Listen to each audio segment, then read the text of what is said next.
الحمدللہ والصلاة والسلام علی سیدنا رسول اللہ وعلی آلہ وصحبہ ومن والہ۔ بسم اللہ الرحمن الرحیم۔ اوہل اسانید کمزور سندیں، یعنی کمزور سندوں کا بیان۔ کل ہم نے ضعیف کی تعریف پڑھی تھی، لغتاً بھی اور اصطلاحاً بھی۔ لغتاً ضعیف یہ قوی کی ضد ہے، اور ضعیف حسی بھی ہوتا ہے، معنوی بھی ہوتا ہے۔ یہاں پر ضعیف معنوی مراد ہے، معنوی کمزوری مراد ہے۔ اور اصطلاح میں ضعیف وہ حدیث ہے جو حسن کی صفت کو جامع نہ ہو، حسن کی شروط میں سے کسی شرط کے مفقود ہونے کی وجہ سے۔ پھر دوسرا مسئلہ ہم نے اس میں یہ پڑھا تھا کہ ضعیف کے درجات مختلف ہوتے ہیں، جیسا کہ صحیح حدیث کے درجات مختلف ہوتے ہیں۔ اسی طریقے سے سندوں کے حوالے سے بھی یہ کہا جائے گا کہ جس طریقے سے اسناد میں سندوں میں تفاوت ہے، مختلف درجات ہیں، ویسے ہی ضعیف کی جو سندیں ہیں، ضعیف جو سندیں ہیں ان میں بھی درجات ہیں، مختلف درجوں کی سندیں ہیں۔ تو انہی سندوں کا یہاں سے تذکرہ کریں گے۔ تو اوہل اسانید سب سے کمزور سندیں، وہ بناءً علی ما تقدم فی الصحیح من ذکر اصح الاسانید فقد ذکر العلماء فی بحث الضعیف ما یسمى باوہل اسانید۔ اس بنا پر جو گزر چکا صحیح میں، صحیح کے باب میں، یعنی اصح الاسانید کا تذکرہ، تو اسی طرح علماء نے ذکر کیا ہے ضعیف کی بحث میں ان سندوں کو جن کو اوہل اسانید کہا جاتا ہے، جن کو اوہل اسانید کہا جاتا ہے، سب سے کمزور سندیں کہا جاتا ہے۔ یہ تو لفظی ترجمہ ہو گیا۔ آپ اس طریقے سے بھی اس کو یاد رکھ سکتے ہیں کہ صحیح کے باب میں جس طرح اصح الاسانید کا تذکرہ ہوا تھا، اسی طرح علماء نے ضعیف حدیث کی بحث میں اوہل اسانید کا تذکرہ کیا ہے۔ صحیح ہے؟ تو صحیح کے باب میں جس طرح علماء نے اصح الاسانید کا تذکرہ کیا تھا، اسی طرح علماء نے ضعیف کی بحث میں اوہل اسانید کا تذکرہ کیا ہے یا کرتے ہیں۔ صحیح ہے؟ تو وقد ذکر الحاکم النیسابوری جملۃ کبیرۃ من اوہل اسانید۔ امام حاکم نیسابوری نے اوہل اسانید کی ایک لمبی فہرست ذکر کی ہے۔ جملۃ کبیرۃ کا لگا لیں ترجمہ، لمبی فہرست۔ تو امام حاکم نیسابوری نے اوہل اسانید کی ایک لمبی فہرست ذکر کی ہے، بالنسبت الی بعض الصحابۃ او بعض الجہات والبلدان، بعض صحابہ یا بعض سمتوں اور بعض ملکوں کی طرف نسبت کرتے ہوئے۔ صحیح ہے؟ یعنی بعض صحابہ سے اگر کچھ مخصوص راوی روایت کر رہے ہیں تو وہ سند سب سے کمزور ہوگی۔ اسی طریقے سے جہاد کے حوالے سے، سمتوں کے حوالے سے، مثلاً شام کے لوگوں میں، شام کے راویوں میں سے کن راویوں کی سندیں سب سے کمزور ہوں گی۔ تو اس طریقے کی کچھ سندیں امام نیسابوری نے بیان کی ہیں۔ تو امام حاکم نیسابوری رحمۃ اللہ تعالی علیہ نے بعض صحابہ یا بعض سمتوں اور بعض شہروں کی طرف نسبت کرتے ہوئے اوہل اسانید کی ایک لمبی فہرست ذکر کی ہے۔ وَأَذْكُرُ بَعْضَ الْأَمْثِلَةِ مِنْ كِتَابِ الْحَاکِمِ وَغَيْرِهِ، اور میں حاکم وغیرہ دیگر کتابوں سے بعض مثالوں کو ذکر کر رہا ہوں، اور میں ذکر کرتا ہوں بعض مثالوں کو امام حاکم اور دیگر علماء کی کتابوں سے۔ دیکھیے اوہل اسانید بالنسبت لابی بکر صدیق رضی اللہ تعالی عنہ، حضرت ابو بکر صدیق رضی اللہ تعالی عنہ کی طرف نسبت کرتے ہوئے سب سے کمزور سندیں کون سی سند ہے؟ صدقۃ بن المصدقی ان فرقد السبخی ان مرۃ الطیبی ان ابی بکر۔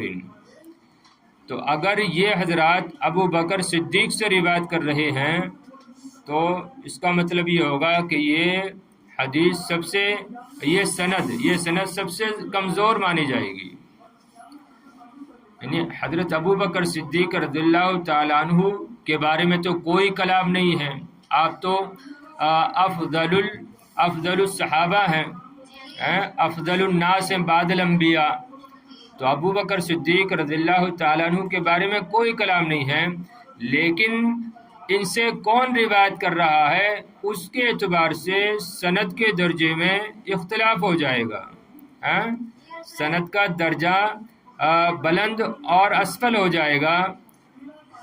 تو جیسے کہ یہاں پر اگر اس طریقے سے یعنی صدقہ بن مصدقی کی یہ روایت کریں فرقد سبخی سے، اور وہ روایت کریں مرۃ طیب سے، اور وہ روایت کریں حضرت ابو بکر صدیق سے، تو اس صورت میں یہ سند اوہل اسانید ہو جائے گی، سب سے کمزور سند ہو جائے گی، حضرت ابو بکر رضی اللہ تعالیٰ عنہ کی طرف نسبت کرتے ہوئے۔ ہاں حضرت ابو بکر صدیق سے دوسرے راوی روایت کریں تو وہ سند بالکل جو ہے قوی ہوگی، لیکن اگر یہ خاص قسم کے خاص راوی ان سے روایت کر رہے ہیں تو اول اسانید ہوگی وہ، سمجھے بات؟ تو حضرت ابو بکر صدیق رضی اللہ تعالی عنہ کی طرف نسبت کرتے ہوئے سب سے کمزور سند کون سی ہے؟ وہ یہ ہے کہ صدقہ بن مصدقی کی روایت کریں فرقد سبقی سے، اور وہ روایت کر رہے ہیں مرۃ طیب سے، اور روایت کر رہے ہیں حضرت ابو بکر صدیق رضی اللہ تعالیٰ عنہ سے۔ بہرحال آپ کو اسی طرح یاد کرنا ہے صدقۃ بن مصدقی کی ان فرقد السبخی ان مرۃ طیب ان ابی بکر۔ با اوہا اسانید الشامیین، شامیوں کی سب سے کمزور سند محمد بن قیس المسلوب ان عبید اللہ بن زہر ان علی بن یزید ان القاسم ان ابی امامہ۔ تو شامیوں کی بہت ساری سندیں ہیں، لیکن یہ سند کیا ہے جس میں یہ افراد ہوں وہ کیا ہوگی؟ سب سے کمزور سند ہوگی، یعنی محمد بن قیس مسلوب روایت کریں کس سے؟ عبید اللہ بن زہر سے، وہ روایت کریں علی بن یزید سے، وہ روایت کریں قاسم سے، وہ روایت کریں ابو امامہ سے، تو یہ سند کیا ہوگی؟ سب سے کمزور ہوگی۔ تو شامیوں کی سب سے کمزور سند محمد بن قیس المسلوب ان عبید اللہ بن زہر ان علی بن یزید ان القاسم ان ابی امامہ ہے۔ اوہا اسانید ابن عباس رضی اللہ عنہ، حضرت عبداللہ ابن عباس کی سب سے کمزور سند، یا حضرت عبداللہ ابن عباس کے بارے میں سب سے کمزور سند، یا عبداللہ ابن عباس کی جانب منسوب سب سے کمزور سند کیا ہے؟ السدی الصغیر محمد بن مروان عن الکلبی ان ابی صالح ان ابن عباس۔ تو یہ سب سے کمزور سند ہے جو حضرت عبداللہ ابن عباس سے بیان کی جاتی ہے، یعنی سدی صغیر محمد بن مروان یہ روایت کریں کس سے؟ کلبی سے، اور کلبی روایت کریں کس سے؟ ابو صالح سے، اور وہ روایت کریں عبداللہ ابن عباس سے، تو یہ سند سب سے کمزور سند ہوگی حضرت عبداللہ ابن عباس کی طرف نسبت کرتے ہوئے، سمجھیں؟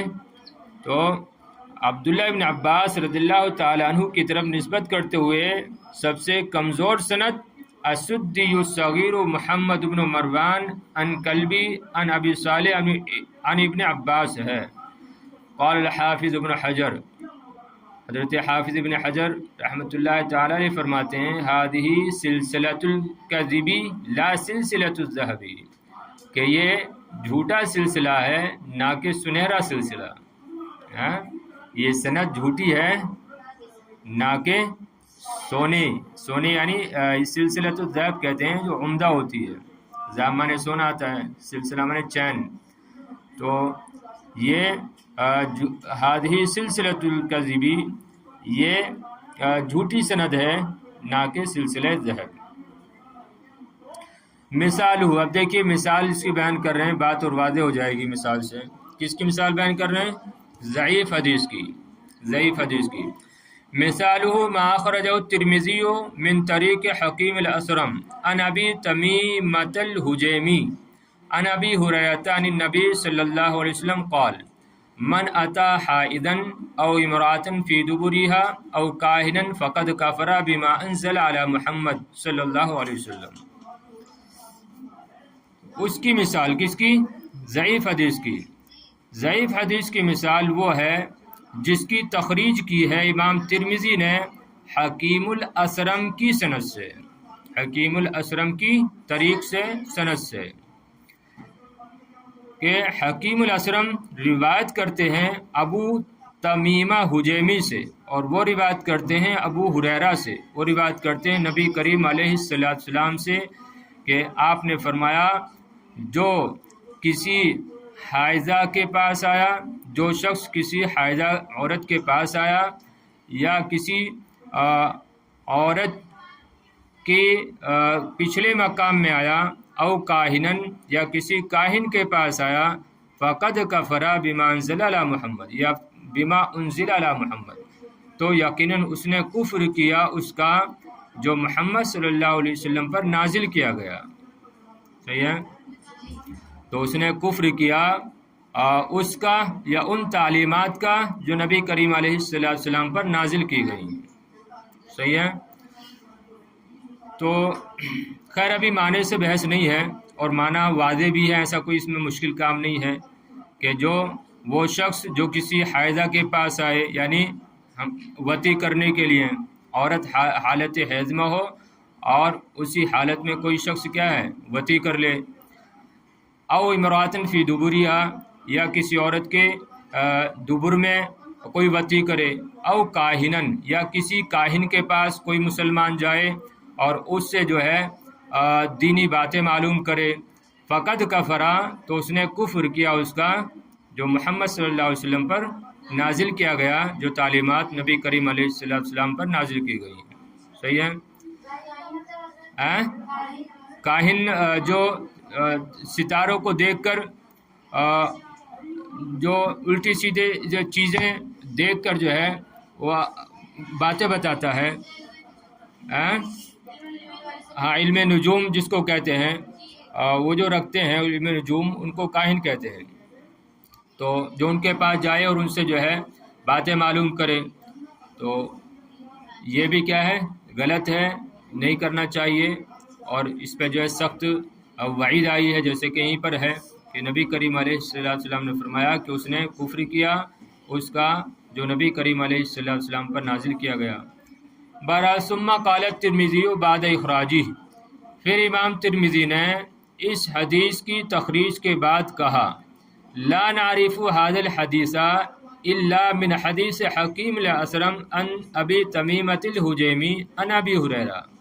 اب دیکھیے ضعیف کیسے ہے یہ حدیث، اس کے بارے میں بتا رہے ہیں، یعنی امام ترمذی نے اس حدیث کو بیان کیا اور بیان کرنے کے بعد کہا کہ ہم اس حدیث کو نہیں جانتے ہیں سوائے یا مگر حکیم اسرم کی حدیث سے، جس کو وہ روایت کرتے ہیں ابو تمیمہ الحجیمی سے، اور وہ روایت کرتے ہیں حضرت ابو ہریرہ سے۔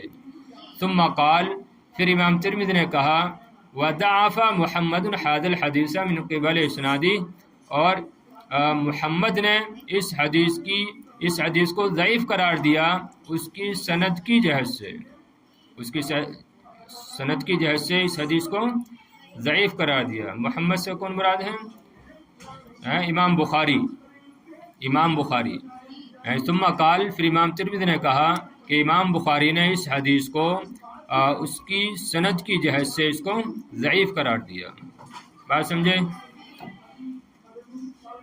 پھر دیکھیں ایسے ثم قال الترمذی بعد اخراجہ، پھر امام ترمذی نے اس حدیث کو تخریج کرنے کے بعد کہا کہ ہم اس حدیث کو نہیں جانتے ہیں مگر حکیم الاسرم ان ابی تمیم الحجیمی ان ابی ہریرہ کی حدیث سے، سند سے۔ پھر کہا کہ امام بخاری نے اس حدیث کو اس کی سند کی جہت سے ضعیف کیا، ضعیف قرار دیا ہے۔ قلت، میں نے کہا، میں کہوں گا، کون کہہ رہے ہیں اب؟ یہ مصنف، اس کتاب کے مصنف۔ لأن، یعنی یہ حدیث ضعیف ہے، کیوں؟ لأن فی اسنادہ حکیم الاسرم وقد ضعفہ العلماء، میں کہتا ہوں کہ اس کی سند میں، میں کہتا ہوں کہ یہ حدیث ضعیف ہے اس لیے کہ اس حدیث کی سند میں حکیم اسرم ہے اور علماء نے ان کو ضعیف قرار دیا، ہے۔ فقد قال عنہ الحافظ ابن حجر فی تقریب التہذیب، جیسا کہ ان کے بارے میں حافظ ابن حجر اسقلانی نے تقریب التہذیب میں کہا، فیہ لین یا لین، کہ ان میں نرمی ہے، ان میں کمزوری ہے، کس میں؟ یہ حکیم اسرم میں۔ فیہ لین، یہ اصل میں افعال جرح میں سے، اقوال جرح میں سے ہے، سمجھ رہے ہیں؟ کلمات جرح میں سے ہے فیہ لین، یعنی فیہ لین وہاں پر کہا جاتا ہے جہاں پر راوی کے اندر کچھ کمزوری بیان کرنی ہوتی ہے، اس کی تجریح کرنی ہوتی ہے، صحیح ہے؟ تو امام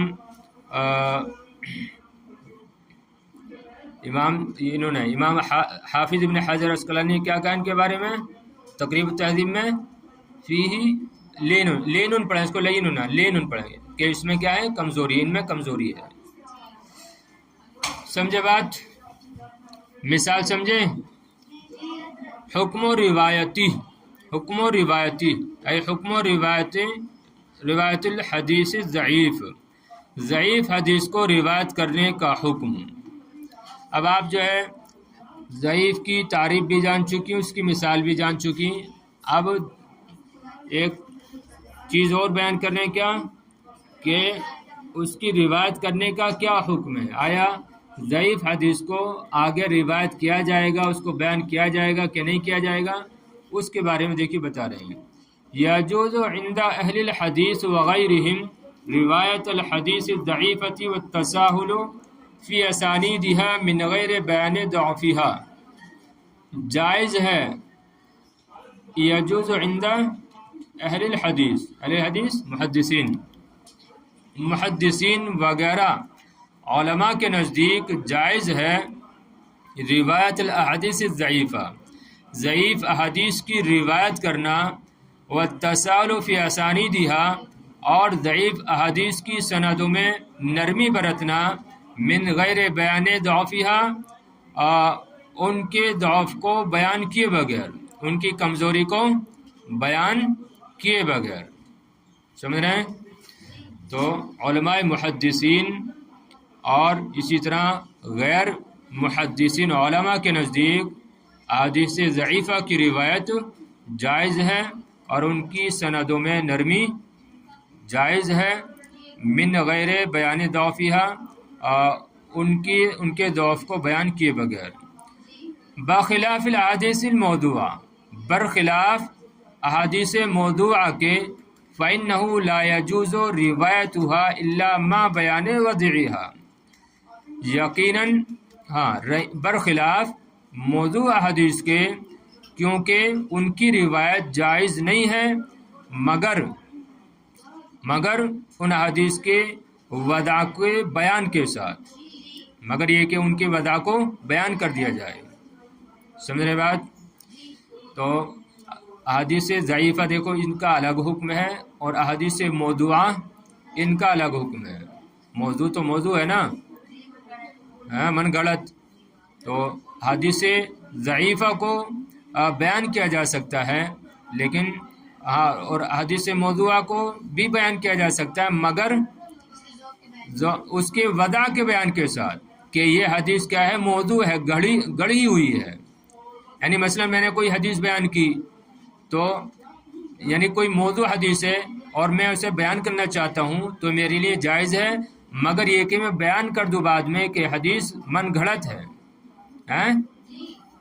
ہے، بشرطین، دو شرطوں کے ساتھ۔ دیکھو اس کا شرطین کا تعلق نا احادیث ضعیفہ سے ہے، یعنی احادیث ضعیفہ کو دو شرطوں کے ساتھ بیان کرنا جائز ہے۔ پہلی شرط کیا ہے؟ اللہ تتعلق بالعقائد کا صفات اللہ تعالی، کہ وہ حدیثیں عقائد سے متعلق نہ ہوں، وہ حدیث ضعیفہ عقائد سے متعلق نہ ہوں جیسے کہ صفات باری تعالی۔ اور دوسری شرط کیا ہے؟ اللہ تکون فی بیان الاحکام الشرعیۃ مما يتعلق بالحلال والحرام، اور دوسری شرط یہ ہے کہ وہ حدیث ضعیفہ شرعی احکام کے بیان میں نہ ہو جو کہ حلال و حرام سے متعلق ہوتے ہیں، جو احکام کے حلال و حرام سے متعلق ہوتے ہیں ان کے بیان میں نہ ہوں۔ تو ایسی صورت میں احادیث ضعیفہ کو بیان کیا جا سکتا ہے۔ سمجھے بات؟ تو دو شرطیں ہو گئی نا؟ کیا شرط ہے پہلی؟ کہ وہ ضعیف حدیثیں عقائد سے متعلق نہ ہوں جیسے کہ صفات باری تعالیٰ، اور دوسری شرط کیا ہے؟ کہ وہ احکام شریعہ کے بیان میں نہ ہوں جیسا کہ حلال و حرام۔ یعنی دیکھو تھوڑی اس کی وضاحت کر رہے ہیں، اور یعنی یجوز روایتها فی مثل المواعظ والترغیب والترہیب والقصص۔ دیکھو اور وضاحت کر رہے ہیں، دو شرطیں لگا دی نا کہ عقائد سے متعلق نہ ہو، احکام شریعہ سے متعلق نہ ہو۔ تو اب جو وعد و نصیحتیں ہیں، ترغیب و ترہیب ہے، یعنی ڈرانے کے لیے، لوگوں کو رغبت دلانے کے لیے، تو اس طریقے سے اس طریقے کی اگر احادیث ضعیفہ ہمارے پاس ہیں تو ان کو بیان کیا جا سکتا ہے، لوگوں کو ڈرانے کے لیے، ان کو دھمکانے کے لیے، اور نیک اعمال کی طرف رغبت دلانے کے لیے ان کے سامنے ان ضعیف حدیثوں کو بیان کیا جا سکتا ہے۔ بات سمجھ رہے ہیں نا؟ جن کو آپ کہتے ہیں فضائل اعمال، آپ سنتی ہوں گے کہ حدیث ضعیفہ کو فضائل اعمال میں بیان کرنا جائز ہے۔ تو اعمال میں کیا آتے ہیں؟ یہی مواعظ ہو گئے، ترغیب و ترہیب ہو گئی، قصص۔ بہرحال یعنی یجوز روایتها فی مثل المواعظ والترغیب والترہیب والقصص وما اشبہ ذلک، یعنی حدیث ضعیفہ کی روایت جائز ہے وعد و نصیحتوں میں اور ترغیب رغبت دلانے کے لیے یا رغبت دلانے میں، اور ترہیب میں ڈرانے میں، والقصصی اور قصص میں، وما اشبہ ذلک اور اسی کے مثل دوسری چیزوں میں حدیث ضعیفہ کی روایت جائز ہے۔ وممن روی عنہ التساہل فی روایتها، اور ان علماء میں سے جن سے احادیث ضعیفہ کی روایت میں نرمی منقول ہے، رویہ یہاں پر منقول کے معنی میں لگائیں، اور وممن اور ان علماء میں سے کہ جن سے احادیث ضعیفہ کی روایت میں نرمی منقول ہے، ان میں سے کون ہیں؟ سفیان ثوری ہیں، اور عبد الرحمن بن مہدی ہیں، اور احمد ابن حنبل ہیں۔ یہ کیا کہتے ہیں کہ نرمی برتی جائے، صحیح ہے۔ وَيَنبَغِي التَّنَبُّهُ إِلَىٰ أَنَّكَ إِذَا رَوَيْتَهَا مِنْ غَيْرِ إِسْنَادٍ فَلَا تَقُلْ فِيهَا۔ دیکھیے بڑی اچھی بات بتا رہی ہے، اور خیال رکھنا ضروری ہے، تنبہ خیال رکھنا ضروری ہے اس بات کا کہ جب تم حدیث ضعیفہ کو روایت کرو بغیر اسناد کے، فَلَا تَقُلْ فِيهَا، تو تم ان سند میں نہ کہنا قال رسول اللہ صلی اللہ علیہ وسلم کذا، کہ نبی کریم علیہ السلام نے اس طرح فرمایا، یعنی صریح سیغے کے ساتھ نہیں کہنا، بلکہ کیسے کہنا ہے؟ وَإِنَّمَا تَقُولُ رُوِيَ عَنْ رَسُولِ اللَّهِ صلی اللہ علیہ وسلم کذا او بلغنا عنہ کذا وما اشبہ ذلک، صحیح ہے۔ بلکہ کیا کہنا کہ رسول اللہ صلی اللہ علیہ وسلم سے اس طرح روایت کی گئی ہے، مروی ہے، یا نبی کریم علیہ السلام کے حوالے سے ہمیں اس طرح کی بات پہنچی ہے، وما اشبہ ذلک، اور اسی کے مشابہ دوسرے سیغوں کے ساتھ۔ کیوں؟ لئلا تجزم بنسبت ذلك الحدیث للرسول وانت تعرف ضعفہ، تاکہ آپ اس حدیث کی نسبت رسول اللہ صلی اللہ علیہ وسلم کے طرف یقینی طور پر نہ کر دیں، حالانکہ آپ اس کے ضعف کو جانتے ہیں، حالانکہ آپ اس حدیث کی کمزوری کو جانتے ہیں، صحیح ہے نا؟ تو کیا کہنا ہے؟ اگر ضعیف حدیث ہے یا سند نہیں ہے آپ کے پاس تو آپ کو کیا کہنا ہے؟ روی عن رسول اللہ صلی اللہ علیہ وسلم کذا او بلغنا عنہ کذا. صحیح ہے نا؟ پھر دیکھیے ایک بار، اور جائز ہے ان حدیث کی روایت کرنا مواعظ یعنی وعد و نصیحت، ترغیب و ترہیب اور قصص وغیرہ میں، اور ان علماء میں سے جن سے احادیث ضعیفہ کی روایت میں نرمی برتنا منقول ہے، سفیان ثوری ہیں، عبد الرحمن بن مہدی ہیں اور احمد بن حنبل ہیں. اور خیال رکھنا ضروری ہے اس بات کا کہ جب تم ان حدیث ضعیفہ کی روایت کرو بغیر سند کے تو تم ان میں نہ کہو قال رسول اللہ صلی اللہ علیہ وسلم کذا، بلکہ کیا کہو؟